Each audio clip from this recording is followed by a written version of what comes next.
Hello everyone. तो हम लोगों ने लास्ट क्लास में रेगुलेशन नंबर 7 स्टार्ट किया था जनरल कंडीशंस के बारे में। और जनरल कंडीशन में 7.1 और 7.2 हमने कर ली थी। 7.1 में हमने एलिजिबिलिटी क्राइटेरिया के लिए आपको क्या क्या करना पड़ेगा, इन प्रिंसिपल अप्रूवल की एप्लीकेशन लगानी पड़ेगी, आपको डिपॉजिटरी से एग्रीमेंट करना पड़ेगा, डीमैट में शेयर रखने हैं, फुली पेड अप होने चाहिए, फॉर्म अरेंजमेंट करना पड़ेगा। सब रेगुलेशन नंबर 2 में हमने पढ़ा था कि आप जनरल कॉर्पोरेट पर्पसेस के लिए सिर्फ 25% खर्चा ही कर सकते हो, बाकी का 75% खर्चा आपका किसमें होना चाहिए, आपके मेन प्रोजेक्ट में ही होना चाहिए। अब इसी से मिलती जुलती एक और कंडीशन हम जो पढ़ रहे हैं सब रेगुलेशन नंबर 3 के अंदर, and what this condition says, एक बार ध्यान से समझना। सपोज करो कि हमारा कोई एक हेड है जिसमें हमें कुछ खर्चा करना है ना, और कितना खर्चा होगा इस हेड में ये पता नहीं अभी हमें, अभी थोड़ी सी अनसर्टेनिटी है, पता नहीं ज्यादा भी हो सकता है कम भी हो सकता है। तो अगर ये हेड थोड़ा सा अनसर्टेन है तो क्या आप इसमें अनलिमिटेड पैसा खर्च कर सकते हो? क्या ये पॉसिबल है कि आप इस हेड में अनलिमिटेड खर्चा कर दो? नहीं पॉसिबल है ना, ऑब्वियसली। फिर यहाँ पे आपको थोड़ा सा रेस्ट्रिक्शन रखना पड़ेगा। ऐसे समझो, मान लो हम एक मकान बना रहे हैं, मकान,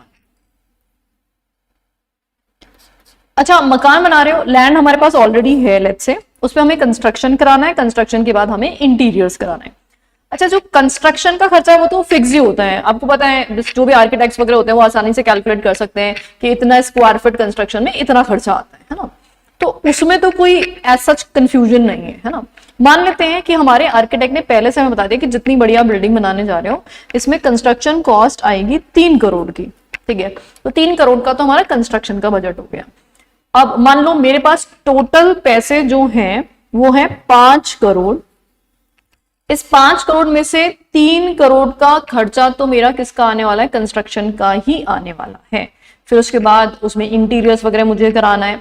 तो अब अगर मैं इंटीरियर का पैसा की बात करूं तो वो तो थोड़ा सा डाइसी होता है ना, अनलिमिटेड है, वो कितना भी करा सकते हो, कितना भी करा सकते हो, उसकी कोई लिमिट ही नहीं है। इंटीरियर इस 3 करोड़ के मकान में 10 करोड़ का इंटीरियर भी हो सकता है।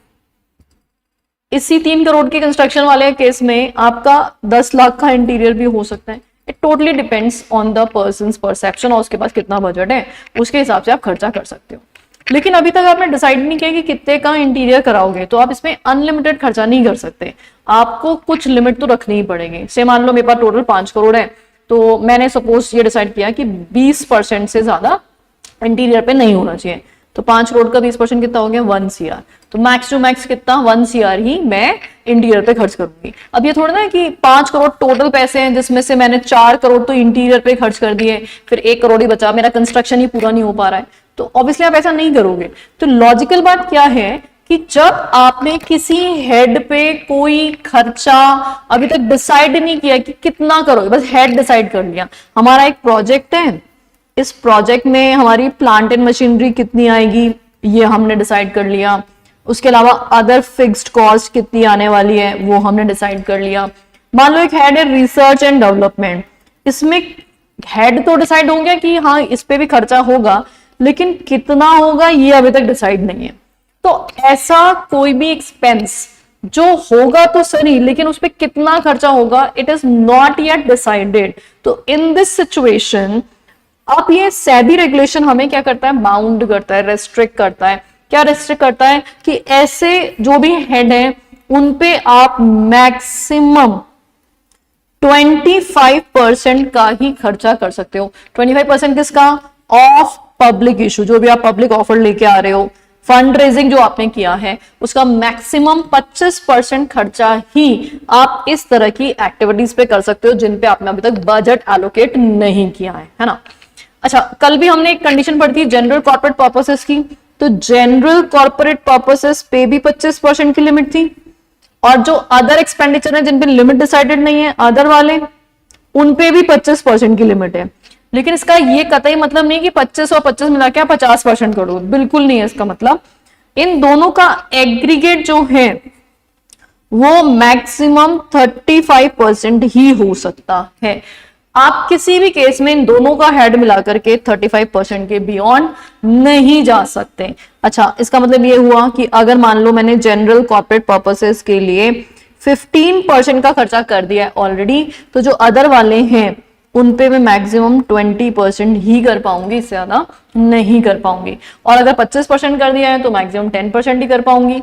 तो इसका मतलब ये हुआ कि एनी हाउ दोनों मिलाकर के 35% से एक्सीड नहीं करना चाहिए, और इंडिविजुअल लिमिट जो है वो 25% से एक्सीड नहीं करनी चाहिए। क्या ये बात समझ में आई सब लोगों को? लैंग्वेज पढ़े अभी एक बार, चलो लैंग्वेज देखते हैं एक बार कि कहना क्या चाहिए। Let us understand the amount for general corporate purposes and such objects where the issuer company has not identified acquisition or investment target। तो क्या बोलना चाह रहा है, जनरल कॉर्पोरेट पर्पसेस के लिए और ऐसे ऑब्जेक्ट जहां पे इशूअर ने अभी तक क्या नहीं किया है, एक्विजिशन टारगेट आइडेंटिफाई नहीं किया, जो अभी मैं बताई थी अदर ऑब्जेक्ट जिसमें अभी तक आपका कोई ये फिक्सेशन नहीं कि कितना खर्चा करोगे, as mentioned in the objects of the issue in the DOD and the OD। तो DOD OD में जो ऑब्जेक्ट तो लिखा हुआ है लेकिन उस पर कितना टारगेट है, कितना खर्चा होगा, ये नहीं लिखा हुआ है। shall not exceed how much percentage? 35%। किससे एक्सीड नहीं करेगा? 35% से एक्सीड नहीं करेगा of the amount being raised by the issuer. तो दोनों का मिलाकर के मैक्सिमम 35% ही खर्चा होगा। कौन से दो ऑब्जेक्ट मिलाकर के? Number 1 general corporate purposes and number 2 other objects जो मेमोरेंडम में लिखे हुए तो हैं, प्लस साथ ही में जो आपके ऑफर डॉक्यूमेंट में भी लिखे हुए हैं, लेकिन आपने उसमें एलोकेशन नहीं किया अभी तक, नॉट आइडेंटिफाइड एक्विजिशन या इन्वेस्टमेंट टारगेट, तो उसमें अभी तक इन्वेस्टमेंट टारगेट फिक्स नहीं हुआ है। Then, provided that the amount raised for such objects where the issuer company has not identified acquisition investment target as mentioned in the object of the issue in the DOD and the OD shall not exceed 25% of the amount being raised by the issuer। तो अगर हम सिर्फ individual second वाले case की बात कर रहे हैं तो वो 25% से एक्सीडिंग नहीं होना चाहिए। तो ये वाला तो ऑलरेडी 25% हमने सेकंड कंडीशन में पढ़ लिया था, इसके बारे में यहाँ पे प्रोविजन डाल दिया 25%। तो इंडिविजुअल लिमिट तो इनकी 25% की रहेगी, और ओवरऑल दोनों का मिलाकर के 35% से एक्सीड नहीं करना चाहिए। ये लैंग्वेज समझ में आ गई क्या सबको? लैंग्वेज में कोई परेशानी? ओके। प्रोवाइडेड फर्दर दैट, अब प्रोविजो क्या बोल रहा है? अब प्रोविजो की लैंग्वेज पढ़े उससे पहले बता देती हूँ एक बार। प्रोविजो ये बोल रहा है कि अगर कल को मान लो हमने पहले से एलोकेट कर दिया कि हम इस हेड पे इतना खर्चा करेंगे, तो क्या तब भी ये रेस्ट्रिक्शन एप्लीकेबल होगा? तो आंसर है नो। अगर आपने हेड ही फिक्स कर दिया है तो फिर ये रेस्ट्रिक्शन का कोई लेना देना नहीं है। Such limit shall not apply if the proposed acquisition या strategic investment has been identified and suitable specific disclosures about such acquisitions or investments are made in the DOD and OD at the time of filing of the offer document। तो offer document filing जब आपने किया उस time पे आपने identify कर दिया कि हम इस पे इतना खर्चा करने वाले हैं, तो फिर ये वाली रेस्ट्रिक्शन, ये वाली कंडीशन इस पे एप्लीकेबल नहीं होगी। All done. तो this is what regulation number 7 sub regulation number 3। तो सब रेगुलेशन 3 फटाफट से रिकैप कर लेते हैं। नंबर 1, एक तो जनरल कॉर्पोरेट पर्पसेस और एक अदर ऐसे एक्सपेंडिचर्स जिन पे आपने कोई एलोकेशन अभी तक फिक्स नहीं किया है, तो इन दोनों को मिलाकर मैक्सिमम कितना परसेंट, खर्च कर सकते हो? 35%, राइट। और अगर हम इंडिविजुअली इनकी लिमिट की बात कर रहे हैं तो 25%, और अगर मान लीजिए हमने एलोकेशन कर दिया है ओडी में तो फिर ये वाला रेस्ट्रिक्शन एप्लीकेबल नहीं होगा। Got it? चलो अब हम नेक्स्ट रेगुलेशन नंबर 8 स्टार्ट कर रहे हैं। That is what? Additional condition for offer for cell. Additional condition for offer for cell. अच्छा पहले तो बता दो मुझे ऑफर फॉर सेल क्या होता है? What is this offer for cell?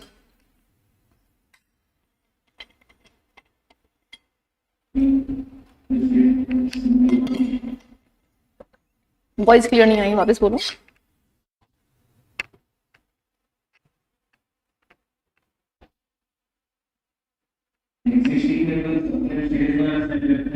हाँ बिल्कुल सही बात है। तो एग्जिस्टिंग शेयर होल्डर्स अपने शेयर सेल कर रहे हैं तो उसको क्या बोलते हैं अपन, ऑफर फॉर सेल बोलते हैं। तो यहाँ पे सबसे पहली बात क्या है, कंपनी में न्यू शेयर इशू नहीं हो रहे हैं, कंपनी में एग्जिस्टिंग शेयर होल्डर ये क्या कर रहे हैं, अपने शेयर पब्लिक ऑफर के लिए दे रहे हैं, पब्लिक ऑफर के लिए अपने शेयर क्या कर रहे हैं, सेल कर रहे हैं। तो इन एग्जिस्टिंग शेयर होल्डर्स का कुछ नाम वाम बताया था क्या मैंने आप लोग को, क्या बोलते हैं इनको, सेलिंग शेयर होल्डर्स। परफेक्ट। तो ये है हमारे सेलिंग शेयर होल्डर्स। अच्छा, जो ये सेलिंग शेयर होल्डर्स है अब ये कौन हो सकते हैं, ये रेगुलेशन नंबर 8 हमें बताएगा। तो पहले लैंग्वेज पढ़ दूं या इंटरप्रिटेशन बता दूं, व्हाट डू यू से?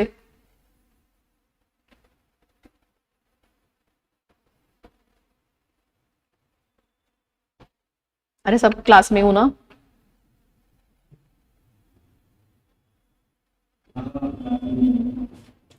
दो बच्चे ही लग रहे हैं मुझे, 2 या 3 बच्चे क्लास में, बाकी सब क्या कर रहे हैं भाई, जवाब क्यों नहीं दे रहे मुझे? एवरीवन,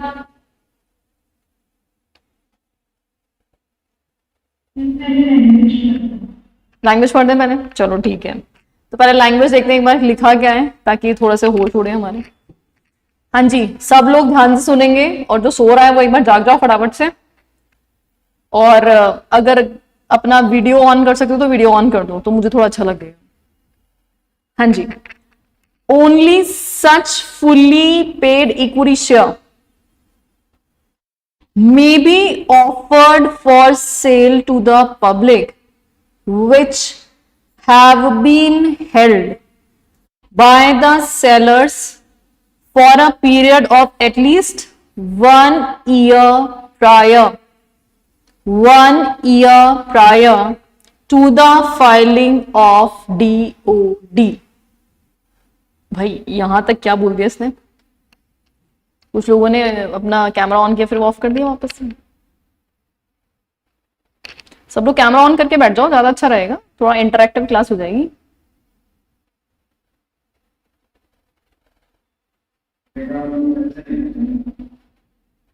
क्या नहीं हो रहा कैमरा ऑन होने से?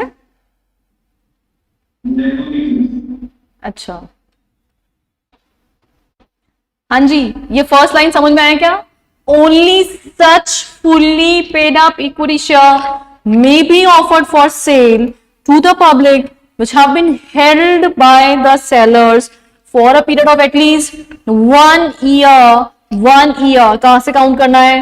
DOD से काउंट करना है। इसका मतलब ये हुआ कि जो ये सेलिंग शेयर होल्डर्स यहाँ पे अपने शेयर बेचेंगे, इन्होंने जो भी शेयर होल्ड किया, जो ये शेयर बेचना चाह रहे हैं, वो मिनिमम 1 साल तक होल्ड किया होना चाहिए। तो ये जो शेयर्स हैं इनका holding period, minimum holding 1 year होना चाहिए। और ये 1 ईयर हम कहां से काउंट करेंगे? ये 1 ईयर हम काउंट करेंगे फ्रॉम ओडी से या डीओडी से। कहां से काउंट करोगे? डीओडी से। कहां से काउंट करना है? डीओडी से। डीओडी से 1 साल काउंट किया जाएगा, तो हमारे काउंटिंग डेट जो स्टार्ट होगी वो डीओडी से होगी।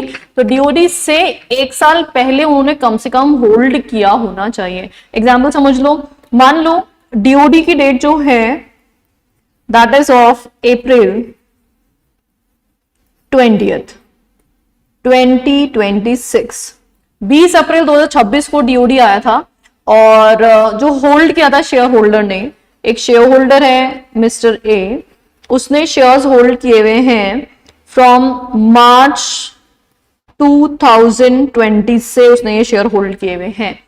क्या मिस्टर ए यहां पे सेलिंग शेयर होल्डर बन सकता है या नहीं बन सकता? That is the question. क्या mister A selling shareholder बन सकता है? बन सकता है? बाकी जनता फटाफट जवाब दे दें।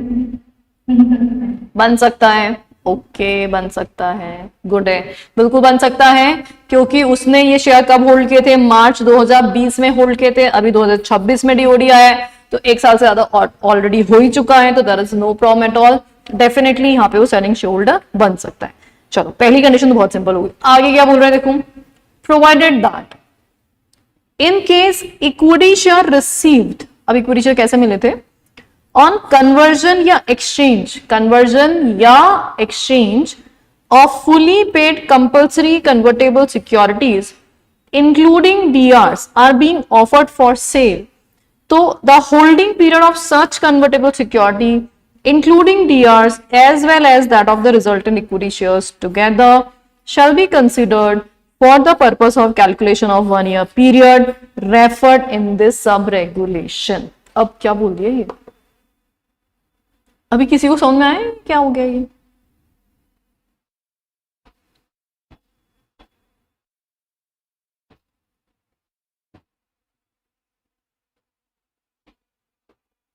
किसी को कुछ समझ में आया हो तो बता सकता है मुझे, और नहीं आया तो वैसे बता दो।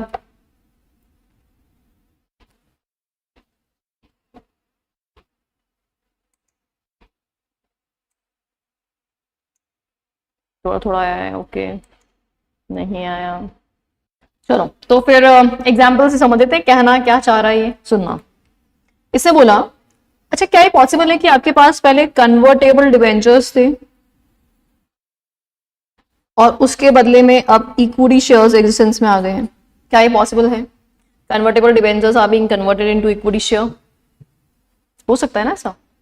अच्छा मान लो कन्वर्टेबल डिबेंचर्स जो हैं वो इशू हुए थे इन द ईयर 2020, मान लो जनवरी 2020 में कन्वर्टेबल डिबेंचर्स इशू हुए थे जिनका कन्वर्जन इक्विटी शेयर में हुआ था जनवरी 2026 में, ये बन गए इक्विटी शेयर।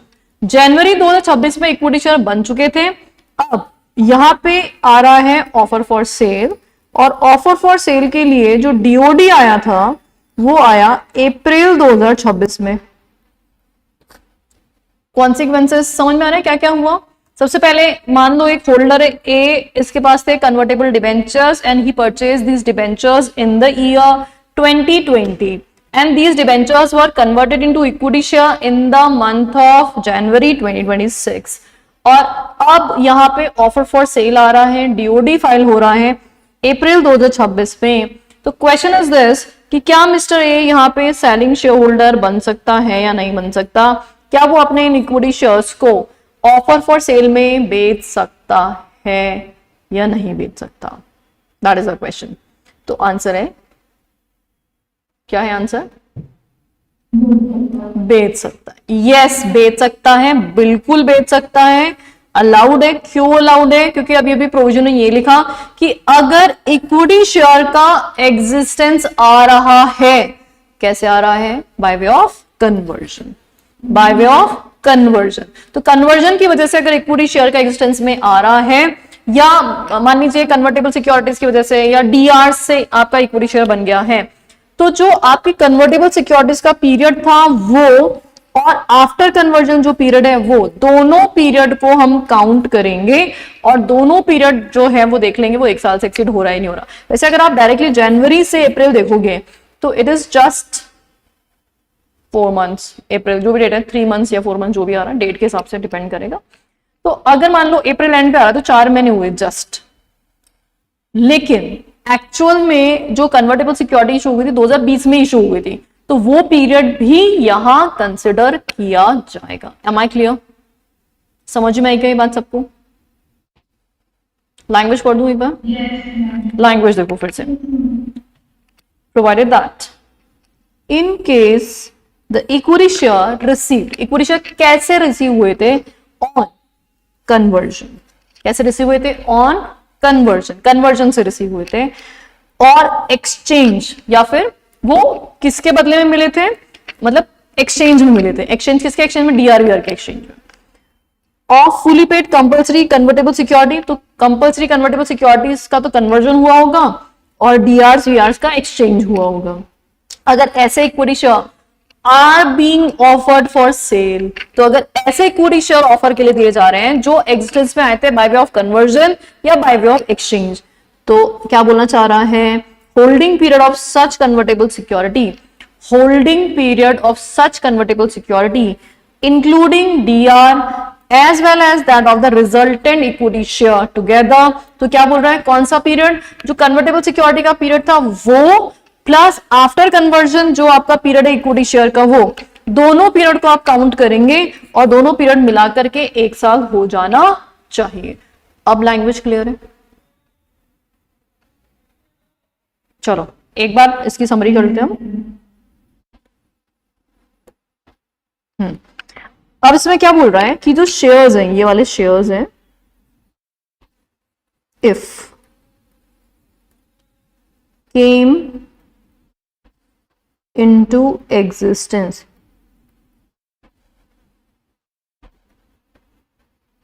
कैसे, बाय कन्वर्जन और एक्सचेंज।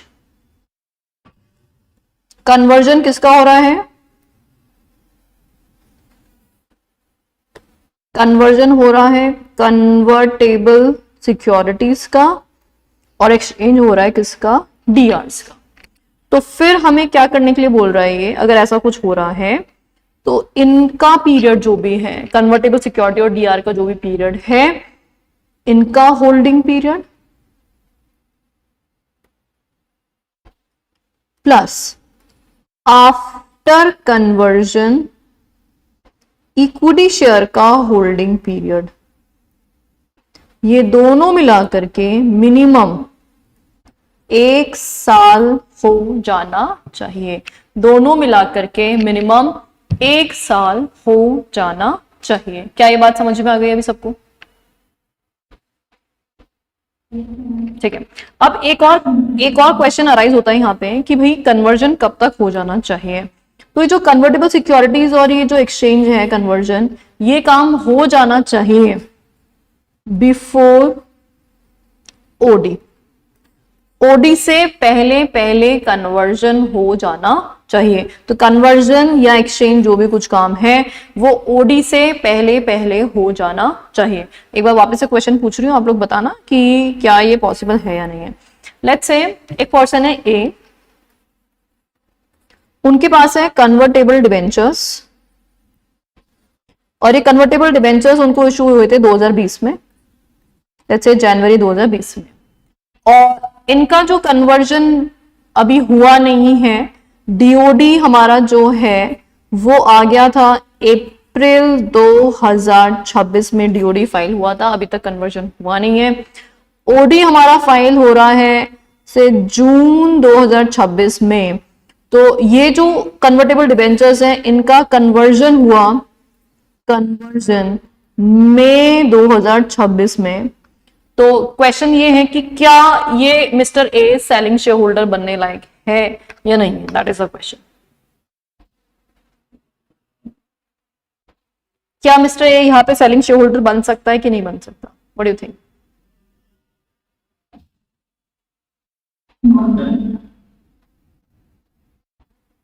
बाकी लोग जल्दी जल्दी जवाब दें, फटाफट से मैसेज करो।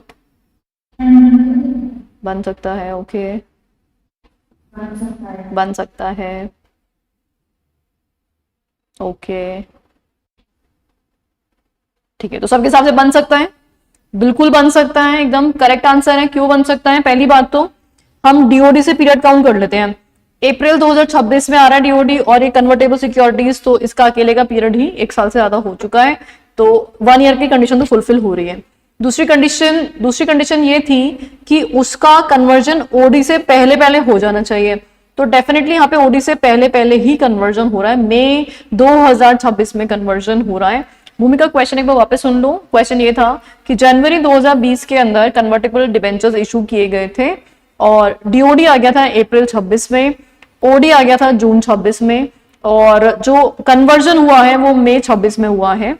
तो क्या मिस्टर ए अपने इन कन्वर्टेबल डिबेंचर्स को सेलिंग शेयर होल्डर की तरह ऑफर फॉर सेल में दे सकता है कि नहीं दे सकता? तो आंसर है बिल्कुल दे सकता है, क्योंकि पहली बात तो 1 साल की कंडीशन डीओडी से पहले कंप्लीट हो रही है, और साथ ही में इसका कन्वर्जन ओडी से पहले हो चुका है। तो क्योंकि ओडी से पहले कन्वर्जन हो चुका है, तो now there is no problem at all. Clear सबको? कोई कंफ्यूजन? चलिए एक बार फटाफट से रिकैप करते हैं कि हम कंडीशन क्या पढ़ रहे हैं। कंडीशन हमारी ये है कि ऑफर फॉर सेल जो आ रहा है उसमें सेलिंग शेयर होल्डर को क्या कंप्लायंस पूरी करनी है। तो ऑफर फॉर सेल जो आ रहा है उसमें सेलिंग शेयर होल्डर को मिनिमम 1 साल के लिए शेयर्स होल्ड करने पड़ेंगे, मिनिमम 1 साल के लिए। ये 1 साल काउंट कहां से करेंगे, डीओडी से पहले हम काउंट करेंगे। अच्छा, अब मुद्दा ये है कि अगर बाई चांस वो कन्वर्टेबल सिक्योरिटीज के फॉर्मेट में पहले था और अब एग्जिस्टेंस में आ रहा है तो कोई दिक्कत वाली बात नहीं है। बिफोर कन्वर्जन, आफ्टर कन्वर्जन दोनों पीरियड एड अप कर लेंगे, वो मिनिमम 1 साल हो जाना चाहिए। अगर वो 1 साल हो गया है तो भी आपका कंप्लायंस पूरा मान लिया जाएगा। लेकिन कन्वर्जन कब तक हो जाना चाहिए, कन्वर्जन हो जाना चाहिए ओडी से पहले पहले। Provided further that such holding period of 1 year shall be required to be complied with at the time of filing of DOD। तो इसमें भी वही DOD से पहले 1 साल का पीरियड काउंट करना है। If the equity share arising out of conversion या exchange of fully paid compulsory convertible shares are being offered for sale, the conversion या exchange should be completed prior to the filing of OD। जो अभी मैं आपको बता रही थी OD से पहले पहले conversion हो जाना चाहिए, वो यही बोल रहा है। Provided full disclosures of the terms of conversion या exchange are made in the DOD। तो DOD में ही हमने क्या कर दिया था, प्रॉपर डिस्क्लोजर दे दिया था कि हम इस डेट पे इनका कन्वर्जन कर देंगे और कन्वर्जन की कंडीशंस क्या रहेंगी वो भी हमने पहले से ही डिस्क्लोज कर दिया था। M I clear? रेगुलेशन 8 में कोई परेशानी किसी को भी? ओके, अब हम इसका पढ़ने जा रहे हैं एक्सेप्शन, मतलब ये रेगुलेशन 8 कौन कौन से केसेस में एप्लीकेबल नहीं होगा। Provided further that the requirement of holding equity share for a period of 1 year shall not apply if offer for sale। अब मतलब ये बोल रहा है कि अब 1 साल वाली कंडीशन एप्लीकेबल करने की कोई जरूरत नहीं है अगर हम फॉलोइंग एक्सेप्शंस में फॉल कर रहे हैं। तो क्या क्या एक्सेप्शंस हैं वो देखते हैं अभी। तो पहली कंडीशन ये बोल रहा है ये, अगर कंपनी, कौन सी कंपनी, सरकारी कंपनी, सरकारी कंपनी में तो वैसे भी हर टाइप के एग्जामिनेशंस ही लगते हैं, कंडीशंस तो कुछ एप्लीकेबल होती नहीं है। तो अगर गवर्नमेंट कंपनी है तो गवर्नमेंट कंपनी पे ये प्रोविजन एप्लीकेबल नहीं होगा। स्टैट्यूटरी अथॉरिटी है कोई, corporation, special purpose vehicle setup या कंट्रोल बाय एनी वन और मोर ऑफ देम जो कि किसमें एंगेज है, इंफ्रास्ट्रक्चर सेक्टर में एंगेज है, तो उन सब पे ये प्रोविजन एप्लीकेबल नहीं होगा। किन किन पे प्रोविजन एप्लीकेबल नहीं है, गवर्नमेंट कंपनी पे, स्टैट्यूटरी और कोई भी ऑर्गेनाइजेशन है, कोई भी कॉर्पोरेशन, एसपीवी जो setup by any one of them है और कौन से सेक्टर में डील करता है, इंफ्रास्ट्रक्चर सेक्टर में डील करता है। तो इन लोगों को तो स्ट्रेट अवे एग्जाम्पशन मिल गया है, इन पे ये 1 साल वाली कंडीशन एप्लीकेबल ही नहीं होगी। दूसरी कंडीशन क्या बोलता है, अब दूसरी कंडीशन को थोड़ा ध्यान से देखेंगे।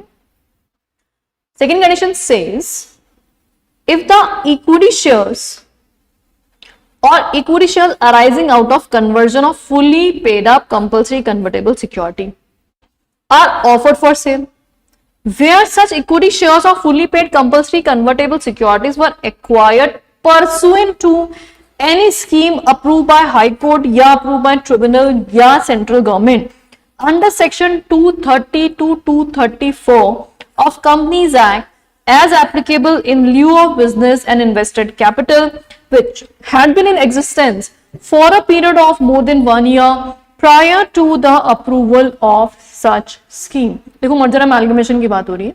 पहली बात तो सेक्शन 230 से 234 जो है वो मर्जर एंड अमालगमेशन के सेक्शंस हैं, सबसे पहली बात तो। अब इन सेक्शंस का क्या अट्रैक्शन है, क्या लेना देना है, ध्यान से समझना। सपोज करो एक कंपनी है A limited and other company is B limited. अच्छा, ए लिमिटेड में जो होल्डर्स थे, शेयर होल्डर्स थे, बहुत सारे होल्डर्स, मान लो इन लोगों ने कंपनी में शेयर कैपिटल होल्ड की थी 2001 में, 2001 से कंपनी के होल्डर्स हैं। अब ये जो कंपनी है A limited is being merge with B limited, merge हो गई।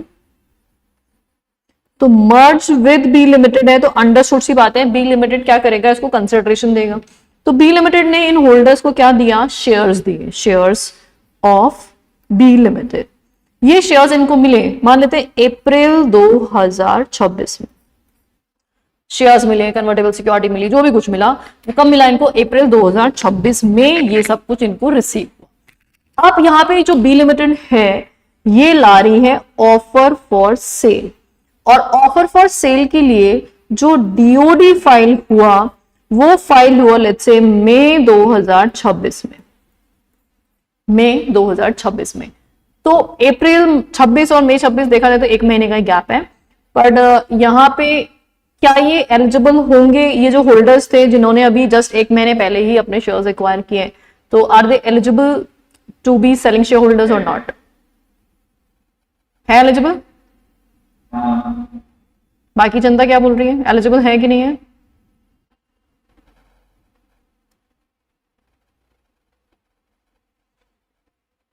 एलिजिबल है, ओके। बाकी लोग क्या बोल रहे हैं? एलिजिबल है, हाँ बिल्कुल एलिजिबल है। इनको क्या मिल गया है? एग्जाम्पशन मिल गया है। एग्जाम्पशन मिल गया है, किस चीज का एग्जाम्पशन मिल गया है? अगर मर्जर अमेलगमेशन हो रहा है as per the approval of NCLT या हाई कोर्ट, और मर्जर अमेलगमेशन के चलते जो कंपनी है, जो issuer company offer for sale लेके आ रही है, उसने क्या किया था, जो कंपनी मर्ज हुई थी उसके बदले में उनको शेयर्स दिए थे कंसिडरेशन में। और वो कंसिडरेशन क्यों दिया गया था? क्योंकि उनके पास 1 साल से पहले वो शेयर थे, कैपिटल इन्वेस्टेड मोर देन 1 ईयर। यहाँ पे 2001 में कैपिटल इन्वेस्ट की गई थी, 2026 में उनको शेयर्स मिल रहे हैं नई कंपनी के, तो 26 इयर्स तक उन्होंने इन्वेस्टमेंट किया हुआ था उस कंपनी में, उसके बदले में उनको शेयर मिल रहे हैं। तो ये नए शेयर नहीं माने जाएंगे, ये पुराना जो आपका ऑब्लिगेशन था वही फुलफिलमेंट माना जाएगा। तो इसीलिए यहाँ पे ये एग्जाम्पशन एप्लीकेबल हो गया है। अगर मान लो ये 2001 की जगह पे ये 2026 ही होता तो फिर एग्जाम्पशन नहीं मिलती। तो ये कंडीशन एकदम क्लियर कट है कि आपका रिक्वायरमेंट क्या है कि 1 साल से पहले उन्होंने कैपिटल इन्वेस्टमेंट की थी, उसके बदले में उनको यहाँ पे क्या मिल रहा है? शेयर रिसीव हो रहा है। Is this clear? एग्जाम्पशन में कोई परेशानी किसी को? लैंग्वेज क्लियर है क्या? ओके, तो इक्विटी शेयर या equity share rising out of conversion of fully paid compulsory convertible security, कोई भी केस हो, चाहे वो इक्विटी शेयर हो या कन्वर्जन के थ्रू आ रहे हो। कैसे मिले थे? Offered for sale which were such equity shares of fully paid compulsory convertible security were acquired. कैसे एक्वायर्ड किए गए थे? Pursuant to scheme, pursuant to scheme, merger amalgamation की स्कीम थी, अप्रूव बाय हाई कोर्ट या एनसीएलटी या CG. और merger amalgamation compromise arrangement section 230 से 234 के बीच में फॉल करता है। As applicable in lieu of, और किसके बदले में उनको मिल रहा है? In lieu of business and capital invested which had been in existence, कितने पीरियड के लिए? For a period of more than 1 year, जो 1 साल से ज्यादा पीरियड के लिए एग्जिस्टेंस में था, उसके बदले में ये दिया जा रहा है। राइट है? चलिए, तीसरा एग्जाम्पशन क्या है? Bonus issue. अगर मान लीजिए बोनस इशू आ रहा है, और बोनस इशू ऑब्वियसली आपको एग्जिस्टिंग कोई ना कोई शेयर्स होंगे, उसके बदले में बोनस इशू आ रहा होगा। तो जो ओरिजिनल शेयर्स थे ना, ओरिजिनल शेयर्स, उन ओरिजिनल शेयर्स को मिनिमम 1 साल ऑलरेडी हो चुका है। तो ओरिजिनल शेयर्स को अगर मिनिमम 1 साल ऑलरेडी हो चुका है और उस पर आप बोनस इशू दे रहे हो, और बोनस कैसे दे रहे हो? आउट ऑफ फ्री रिजर्व या सिक्योरिटीज प्रीमियम। बोनस इशू हमेशा इन्हीं से दिया जाता है, लेकिन किससे नहीं होना चाहिए? रीवैल्यूएशन रिजर्व से नहीं होना चाहिए। तो फिर ये भी एग्जाम्पशन में फॉल करेगा। तो क्या कंडीशन है भाई? बोनस इशू आपको मिल रहा है, ओरिजिनल शेयर्स ऑलरेडी क्या थे? 1 साल से ज्यादा एग्जिस्टेंस में थे, और साथ ही में ये बोनस इशू किस पे आ रहा है? Bonus issue out of free reserve या सिक्योरिटीज प्रीमियम से आ रहा है, लेकिन रीवैल्यूएशन रिजर्व वगैरह यहाँ पे यूज नहीं होना चाहिए। अब एक क्वेश्चन पूछ रहा हूं, आप लोग बताना कि यहाँ पे एलिजिबल है या नहीं है। सपोज करो एक पर्सन है ए, इसके पास किसी कंपनी एक्स लिमिटेड के 10,000 शेयर्स हैं, और इन 10,000 शेयर्स को उसने बहुत पहले एक्वायर किया हुआ था। मान लो उसने एक्वायर किया था 2022 में, 2022 में उसने एक्वायर किए थे। और अब ये जो एक्स लिमिटेड है ये दे रही है बोनस, और बोनस आ रहा है 1:1 के रेशियो में। जिसके पास 1 शेयर है उसको 1 शेयर बोनस का मिल जाएगा। अब 10,000 पहले से थे, तो 10,000 प्लस 10,000 शेयर्स और मिलने वाले हैं, 20,000 टोटल शेयर्स हो जाएंगे मिस्टर ए के। और ये जो बोनस आया है, ये आया है मान लो in the month of May 2026 में। अब मई 2026 में ये बोनस आया है। अब कंपनी का जो डीओडी फाइल हो रहा है वो हो रहा है जुलाई 2026 में। तो क्वेश्चन ये है कि यहाँ पे मिस्टर ए जो है वो सेलिंग शेयर होल्डर बन सकता है क्या? और बन सकता है तो कितने शेयर्स वो ऑफर फॉर सेल में दे सकता है? नंबर ऑफ शेयर्स बताने हैं आपको। चलो बन तो सकता ही है, आपको नंबर ऑफ शेयर्स बताने हैं कि वो कितने शेयर्स ऑफर फॉर सेल में दे सकता है, 10,000 दे सकता है या 20,000 दे सकता है. That is the question. How many shares he can surrender for offer for cell, either 10,000 or 20,000. What do you say? 20. Okay. बाकी लोग जल्दी से मैसेज करें. और अगर क्वेश्चन समझ में नहीं आया तो ये बता दो, फटाफट से रिवाइज कर देती हूँ. क्वेश्चन क्या है? क्वेश्चन 20. ओके 20. ठीक है, तो सब लोगों का 20,000 ही आंसर है. परफेक्टली करेक्ट आंसर है, बिल्कुल सही. हमारा प्रोविजन यही कह रहा था कि अगर आपके ओरिजिनल शेयर्स को 1 साल से ज्यादा हो गए हैं और उस पे आपको कोई बोनस शेयर मिल रहा है, तो बोनस हम मान के चल रहे हैं कि बोनस उसको कहां से मिल रहा है, bonus out of free reserve security हमसे ही मिल रहा है. रीवैल्यूएशन वैसे भी यूज नहीं कर सकते आप. तो अब यहाँ पे टोटल शेयर्स के बाद 20,000 है, तो जो बोनस शेयर्स है उस पे क्या मिल जाएगी, एग्जाम्पशन मिल जाएगी. तो बोनस शेयर्स यहाँ पे अलाउड हो जाएंगे ऑफर फॉर सेल में देने के लिए. तो 20,000 इज द करेक्ट आंसर. ठीक, तो 3 एग्जाम्पशन हमारे हो गए. अब क्वेश्चन जो आया एग्जाम में, क्वेश्चन देखो. अग्नि safety solution limited is a public limited company incorporated on 27th February 2018. It is into the business of manufacturing of different types of firefighting equipments. Its promoters mainly constitute the board of directors of the company. The promoters now intend to enter into a new business of home appliances, but they do not have sufficient fund to start any new business. They don't want to take bank loan because one of the existing banker has nominated their representative in Agni Safety Solution Limited, has given a bitter experience to the promoters. In the last board meeting, one of the senior directors suggested to explore the possibilities of offer for sale. अब देखो ऊपर की रामकथा unnecessary दे रखी है, उनका experience क्या रहा था क्या नहीं रहा था, लोन लेने पर उनको बहुत दिक्कत आई थी, तो ये सब चीजें फालतू की है, हमें कोई मतलब नहीं है. ये सारा ऐसे केस स्टडी ऊल जलूल केस स्टडी बनाया गया. अब नीचे मुद्दे की बात क्या है वो समझ लो. You being their company secretary advised the board regarding the additional conditions to be complied under regulation 8 of SEBI ICDR regulation with regard to the offer for sale. मतलब अगर पूरी रामकथा ऊपर की नहीं भी पढ़ते तो स्ट्रेट अवे लास्ट क्वेश्चन हमें समझ में आना ही था. दिसंबर 2025 का ही क्वेश्चन आया हुआ, रिसेंट टाइम का क्वेश्चन है, 5 मार्क्स का क्वेश्चन है, लिख सकते थे, डायरेक्ट क्वेश्चन है. ठीक है, अब जो नेक्स्ट रेगुलेशन हम स्टार्ट करने जा रहे हैं that is what, regulation number 8A. 8A, ये 8A किसके लिए है, 6.2 के लिए.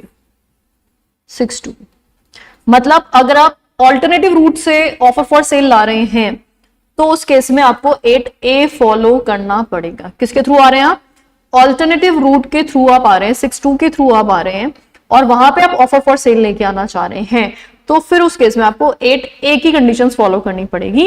Additional conditions for an offer for sale for issue under regulation number 6.2. तो क्या कंडीशंस फुलफिल करनी है, एक बार लैंग्वेज देखो. For issue where DOD is filed under regulation 6.2 of these regulation. मतलब हमने DOD कौन से रेगुलेशन में फाइल किया, 6.2 मतलब ऑल्टरनेटिव रूट में हमने DOD फाइल किया था. तो आपको क्या करना है, shares offered for sale, shares offered for sale to the public by. अच्छा, अब पब्लिक को शेयर होल्डर्स कौन ऑफर कर रहे हैं, शेयर होल्डर्स कर रहे हैं. शेयर होल्डर्स होल्डिंग इंडिविजुअली और with person acting in concert. कितना उनको दे रहे हैं, more than 20% of pre issue share holding of the issuer based on fully diluted basis. भाई कितना परसेंट कर रहे हैं, मोर देन 20% उनको दे रहे हैं. किसका 20%, जो एग्जिस्टिंग कैपिटल थी, प्री इशू शेयर होल्डिंग थी. फुल्ली डाइल्यूटेड बेसिस का मतलब ये होता है जैसे मान लो आज कन्वर्टेबल डिबेंचर है, कन्वर्टेबल डिबेंचर अगर इक्विटी में कन्वर्ट हो जाएगा तो एट द एंड वो इक्विटी शेयर का पार्ट बन जाएगा. तो वो सब कुछ कंसिडर करने के बाद जो कैपिटल आ रही है उसको बोलते हैं फुल्ली डाइल्यूटेड बेसिस. तो फुल्ली डाइल्यूटेड बेसिस पे जो आपकी कैपिटल है उसका कितना परसेंट, मोर देन 20% अगर ऑफर किया जा रहा है तो शैल not exceed more than 50% of their pre-issue shareholding on fully diluted basis। अब देखो कहना क्या चाह रहा है, पहले एक चार्ट बना लेते हैं हम लोग। पहली बात तो एप्लीकेबिलिटी रेगुलेशन 8A की कब आएगी, जब आप ऑफर फॉर सेल लाएंगे किसके अंदर, रेगुलेशन नंबर 62 में, है ना। तो offer for cell under regulation 62, तो आप पे अट्रैक्शन आएगा कौन से रेगुलेशन का, रेगुलेशन नंबर 8A का अट्रैक्शन आएगा। अब ये पहली बात तो हमें दो कैटेगरीज की बात कर रहा है भाई, ये तो अंडरस्टूड सी बात है कि ऑफर फॉर सेल आ रहा है तो एग्जिस्टिंग शेयर होल्डर्स ही अपने शेयर जो है पब्लिक अलॉटमेंट के लिए देंगे। तो एग्जिस्टिंग शेयर होल्डर्स जो हैं, existing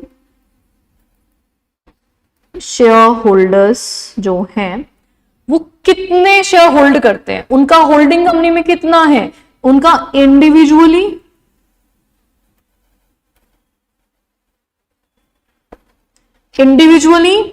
and along with PAC मतलब पर्सन एक्टिंग इन कंसर्न, मतलब जो उनके ग्रुप के लोग हैं, उनके ग्रुप के लोग और साथ में उनका खुद का सब मिलू करके अगर उनका होल्डिंग कितना परसेंट है, मोर देन 20% है, तो ये हमारा केस 1 है। और अगर लेस देन 20% है तो ये हमारा केस 2 है। अगर मोर देन 20% है तो वो कितना ऑफर फॉर सेल दे सकते हैं, तो वो दे सकते हैं maximum 50% of there holding, maximum 50% of there holding, खुद की होल्डिंग का मैक्सिमम 50% ही वो ऑफर फॉर सेल में दे पाएंगे। लेकिन अगर उनका होल्डिंग लेस देन 10% है तो वो दे पाएंगे मैक्सिमम 10%, लेकिन 10% किसका, खुद की होल्डिंग का नहीं, 10% यहां पे 20% और ये जो 10% है, ये तीनों हम किसका कैलकुलेट करेंगे, प्री इश्यू कैपिटल का on fully diluted basis, pre issue capital on fully diluted basis. अच्छा, फुल्ली डाइल्यूटेड बेसिस का मतलब क्या होता है कि कन्वर्जन के बाद कंपनी की जो भी कैपिटल होगी उसका हम टोटल निकाल लेंगे और उसका परसेंटेज की बात कर रहे हैं। अच्छा, फिर से एक बार एग्जांपल से समझ लेते हैं, अभी भी फ्लो चार्ट में थोड़ा कंफ्यूजन आ रहा होगा कि क्या कहना चाह रहा है। एक एग्जांपल से समझना, लेट्स से एक होल्डर है कंपनी में, होल्डर ए, उसका कंपनी में होल्डिंग है, मान लो 30% होल्डिंग है उसकी। How much holding is having, 30% holding in the company. इसका मतलब मोर देन 20% है ना। ये 30% किसका है, pre issue capital on fully diluted basis का हमने 30% उसका होल्डिंग रख रखा है। तो अगर ए ऑफर फॉर सेल देना चाहता है तो मैक्सिमम कितना ऑफर फॉर सेल दे सकता है, बता सकते हो क्या आप लोग? जो कंडीशन मैंने लिखी है उसके बेसिस पे आप लोग कैलकुलेट कर सकते हो क्या कि ए मैक्सिमम कितना ऑफर फॉर सेल दे सकता है?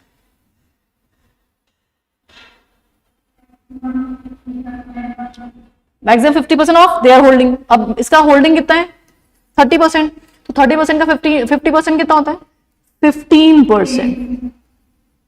तो ए मैक्सिमम कितना दे पाएगा, 15% दे पाएगा। ओके, अच्छा मान लो केस 2, ए की होल्डिंग जो है दैट इज 12%,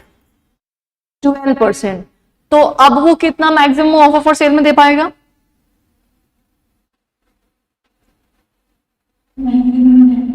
10%, क्योंकि वो लेस देन 20% में फॉल कर रहा है, तो यहां पे वो दे पाएगा मैक्सिमम 10%। अच्छा, मान लो ए की होल्डिंग है 8%, उसकी टोटल होल्डिंग ही 8% है, अब वो कितना दे पाएगा, हाउ मच, 8%, क्योंकि है ही 8%, उससे ज्यादा है ही नहीं उसके पास, वो फॉल कर रहा है मैक्सिमम 10% वाली लिमिट में, लेकिन उसकी होल्डिंग ही 8 है, तो 8 से ज्यादा तो कैसे देगा, तो वो 8% पूरा ऑफर फॉर सेल में दे सकता है। अच्छा, अगर मान लो ए जो है एग्जैक्टली 20% होल्ड करता है, तब एग्जैक्ट 20, यहां तो मैंने लिखा मोर देन, यहां लिखा मैंने लेस देन, अब क्या करूं? अगर एग्जैक्ट 20% में फॉल करता है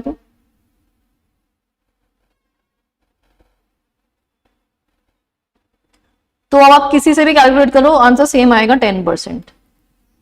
अपनी होल्डिंग का 50% दैट इज 10%, और यहाँ पे लिमिट भी कितनी है 10%। तो चाहे आप कैटेगरी 1 में फॉल करा लो या 2 में, answer will remain same.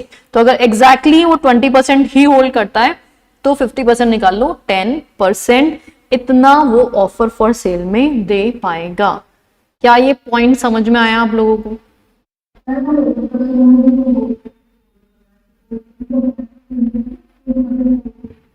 Voice clear नहीं आ रही बेटा, वापस से बोलो एक बार।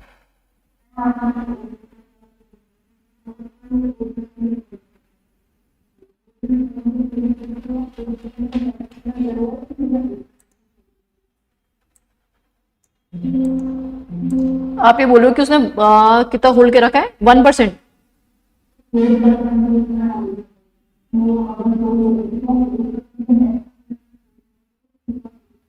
देखो ऐसा है कि जितना भी उसने होल्ड कर रखा है ना, तो पहले तो आपको ये आइडेंटिफाई करना पड़ेगा वो कैटेगरी में कौन सी में फॉल करता है ना। अब वो जिस भी कैटेगरी में फॉल करता है उसके हिसाब से ये मैक्सिमम लिमिट है, ये मिनिमम नहीं है ये। तो अब जरूरी नहीं कि वो 50% ही सरेंडर करे। अगर उसने कितना भी होल्ड किया, मान लो उसने 5% होल्ड किया, मान लो उसने 1% होल्ड किया है, इट इज नॉट नेसेसरी कि पूरा 5% ही सरेंडर करेगा। वो यहाँ पे क्या कर सकता है, कम सरेंडर भी कर सकता है, उसकी मर्जी। लेकिन वो किसी भी केस में 10% से ज्यादा सरेंडर नहीं करेगा अगर वो लेस देन 20% में फॉल कर रहा है, और अगर वो मोर देन 20% में फॉल कर रहा है तो अपनी होल्डिंग का 50% से ज्यादा सरेंडर नहीं कर सकता। लेस देन 50 तो कर ही सकता है। ठीक है, ये बात समझ में आई सबको?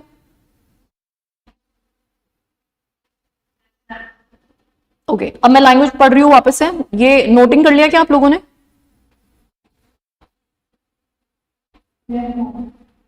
फाइन, लैंग्वेज देखो एक बार, लैंग्वेज वापस पढ़ रही हूँ।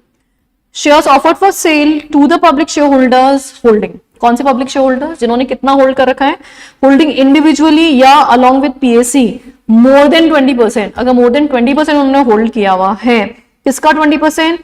Pre issue share holding of the issuer based on fully diluted basis shall not exceed कितना परसेंट?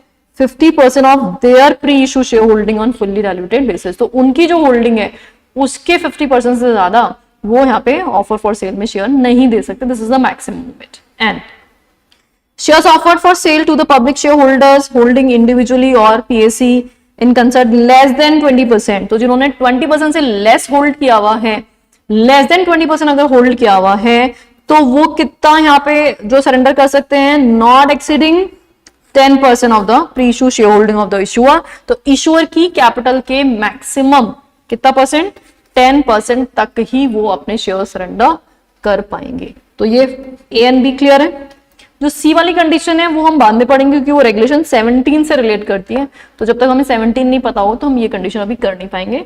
तो अभी इसको फिलहाल के लिए छोड़ते हैं, इसको हम बाद में करेंगे। एक बार फटाफट से रिकैप करते हैं हमने आज क्या क्या पढ़ा। हमने सबसे पहले आज regulation number 7 sub regulation number 3 की कंडीशन पढ़ी, जिसमें हमने ये सीखा कि general corporate purposes and other purposes दोनों मिलाकर के किससे एक्सीड नहीं करना चाहिए, किससे एक्सीड नहीं करना चाहिए? 35% से एक्सीड नहीं करना चाहिए, है ना। और इनकी इंडिविजुअल लिमिट कितनी है? 25% की इंडिविजुअल लिमिट है। एक तो ये कंडीशन हमने पढ़ी। फिर रेगुलेशन एक छोटा सा एक रेगुलेशन था जिसपे हमने पढ़ा ऑफर फॉर सेल की एडिशनल कंडीशंस। तो ऑफर फॉर सेल के लिए इसने क्या बताया हमें कि भैया अगर आपको सेलिंग शेयर होल्डर बनना है तो आपको मिनिमम 1 साल तक शेयर्स होल्ड करने पड़ेंगे। कहां से काउंट करेंगे? डीओडी से काउंट करेंगे। और अगर बाई चांस आपने शेयर्स रिसीव किए हैं बाय वे ऑफ कन्वर्जन या एक्सचेंज ऑफ कन्वर्टेबल सिक्योरिटी या डीआरस वीआरस, तो जो आपका holding period of convertible securities है वो प्लस साथ ही में जो आपका रिजल्टेंट इक्विटी शेयर का जो पीरियड है, दोनों पीरियड को आप काउंट कर लो। वो दोनों मिलाकर के मिनिमम कितना होना चाहिए? 1 साल होना चाहिए। अगर दोनों मिलाकर के मिनिमम 1 साल हो गया है तो आपका काम हो जाएगा। एंड ये प्रोविजन किस किस पे एप्लीकेबल नहीं है, हमने 3 एक्सेप्शंस पढ़े इसमें। पहला एक्सेप्शन हमने पढ़ा गवर्नमेंट कंपनी, कोई भी स्टैट्यूटरी कॉर्पोरेशन, एसपीवीज, है ना, जो इंफ्रास्ट्रक्चर सेक्टर में डील करती हैं, उन पे प्रोविजन एप्लीकेबल नहीं होगा। मर्जर अमालगमेशन हुआ है, स्कीम जो है अप्रूव की है हाई कोर्ट ने या एनसीएलटी ने या सेंट्रल गवर्नमेंट ने, और उसके बदले में वहां पे कोई शेयर्स वगैरह मिल रहे हैं जो पहले से आपने इन्वेस्टेड कैपिटल थी 1 साल से ज्यादा, उसके बदले में तो यहाँ पे एग्जाम्पशन मिल जाएगा। और तीसरा एग्जाम्पशन हमने बोनस का पढ़ा कि ओरिजिनल शेयर्स को 1 साल से ज्यादा ऑलरेडी हो चुका है और जो बोनस शेयर आपने इशू किए हैं उनको क्या हो चुका है ऑलरेडी, एक रिजर्व्स कौन से हैं, आपका रिवैल्यूएशन रिजर्व यूज नहीं होना चाहिए, फ्री रिजर्व और सिक्योरिटीज में आपने यूज किया है, तो आपका बोनस का भी एग्जाम्पशन मिल जाएगा। और अभी हम क्या बात कर रहे थे, रूल नंबर 8A की बात कर रहे थे। 6(2) के केस में ऑफर फॉर सेल का अट्रैक्शन है। 2 कंडीशंस हमने देखी है कि जो सेलिंग शेयर होल्डर बनने जा रहा है उसके पास कितना स्टेक है, अगर उसके पास मोर देन 20% स्टेक है तो अपनी होल्डिंग का मैक्सिमम 50% ही सरेंडर कर पाएगा, और अगर उसके पास 20% से कम स्टेक है तो वो कंपनी की कैपिटल का 10% मैक्सिमम सरेंडर कर पाएगा। ऑल डन, कंडीशन समझ में आई सारी सब लोगों को? तो एक बार सारी कंडीशंस वापस एक बार रिकैप जरूर करना है ना। लैंग्वेज थोड़ी सी ट्रिकी होती है, लैंग्वेज को एक बार वापस से देखना, जैसे हमने ऑलरेडी सबका फ्लो चार्ट वगैरह बना लिए, तो एक बार वापस से 5 मिनट लगेंगे गो थ्रू कर। That's all for today, thank you.